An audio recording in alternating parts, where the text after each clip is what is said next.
this demonstrates that all this is alive, is that this type of making it easy, like the situation is catastrophic but not serious, we can have vegetables from this land and so on, is accompanied by another, maybe necessary, I'm not a priori opposed to it, but nonetheless by another much darker threat.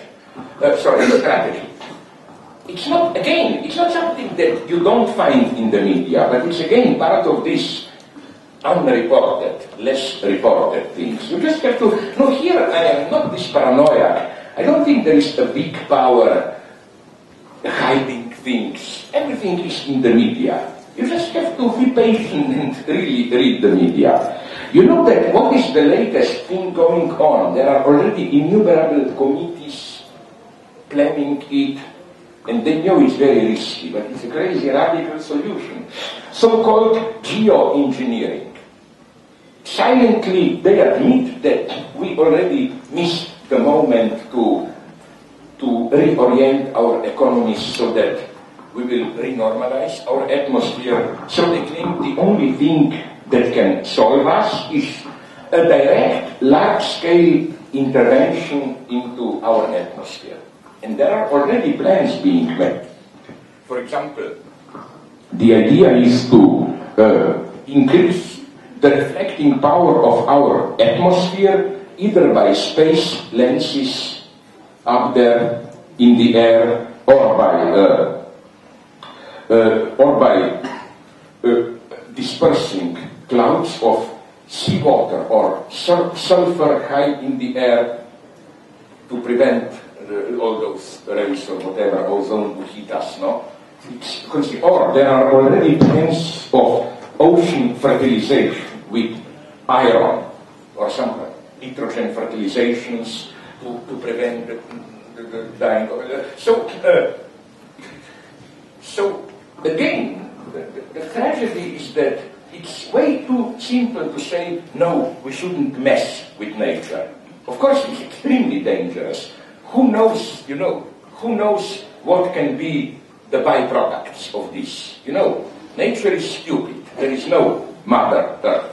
As a leftist, I caused a scandal when I was recently in Bolivia with this. I was received by the vice president, who is more normal type of guy, and recently Evo Morales, their president, made a kind of for me, a ridiculous statement, like, capitalism is killing Mother Earth. No? My comment was, well, at least one really good thing that capitalism is doing. You know what I mean by killing Mother Earth? Not we can do whatever we want by nature, but this precisely is one of the most dangerous ecological ideologies today. This idea that nature is some kind of a maternal base which we humans, through our evil, exploitative hubris, disturbed, and then we have to pay price. No, nature, the horror of nature is that it's neither good nor bad. It's just a totally indifferent, terrifying mechanism full of its own catastrophes. What Mother Nature? My God, again, my old example, maybe you know it. Think about oil. Can you even imagine what kind of a terrifying ecological catastrophe there must have been million years ago so that we have oil and coal? This is all immense amounts of organic life destroyed.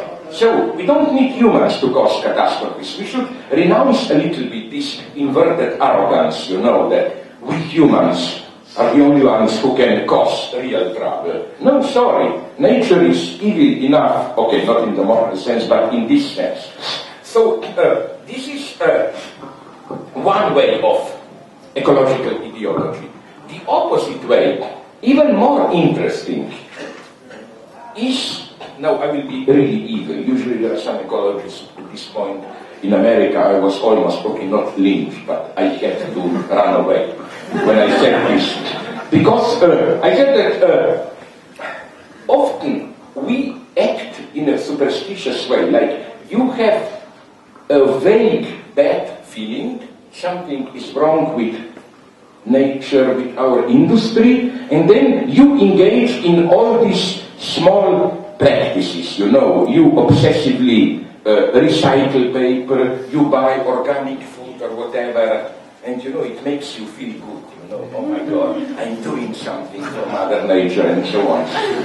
I claim, of course, this is not bad. We should be doing it, but let's not take it too serious. Intelligent ecologists are already talking about how true ecological struggle should move from this, what they ironically call lifestyle ecology. You know, you have a house with solar panels, you recycle paper and so on. And I spoke with an architect who told me, yes, but to construct such an ultra-modern, self-reliant house, you spend more energy and so on than burning coal all your life and so on. But what I want to say is that when, just be a little bit aware when you are doing this, that it's basically the same thing as, you know, when you watch football in your apartment and then you shout and scream as if you are really helping your team to win. No, but this is one of the superstitions of our daily life.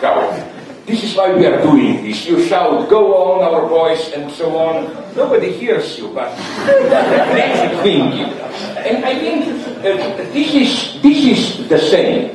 It's a kind of other term, other version of ecological, of fetishist split. I know very well that this doesn't really matter. That more radical economic changes in production and so on are necessary. But I do it because it makes me feel good, it gives me awareness that I'm doing something meaningful and so on. Let's be fair, this is where ecology starts to shout.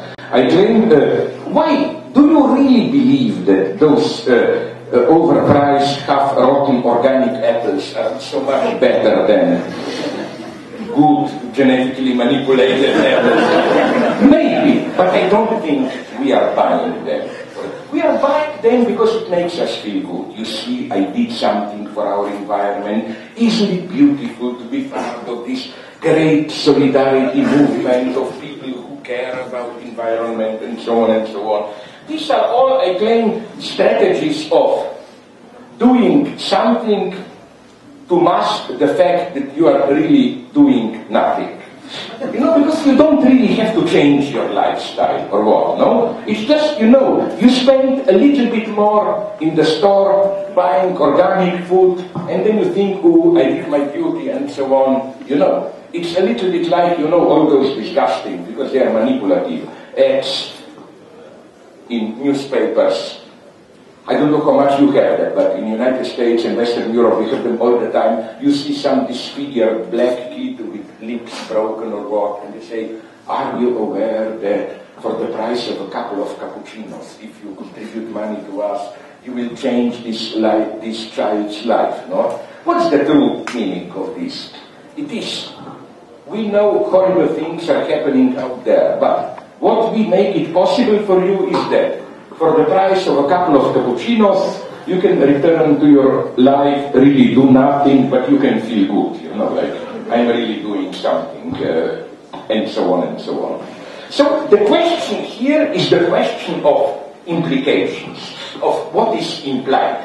I think the greatest, and it can be even funny, field of critique of ideology today is to focus on what you say or not say implicitly while saying nothing.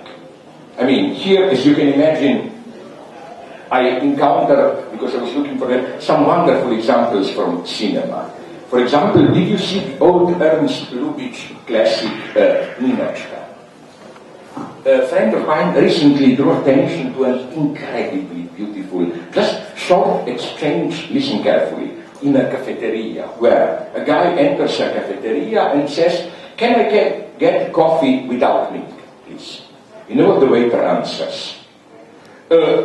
We don't have milk. He says, can I have coffee without cream? The waiter answers, you know, we don't have cream, we run out of cream, we only have milk. So can I give you coffee without milk? Not coffee without milk. Of course, so it's the same coffee. But it's not.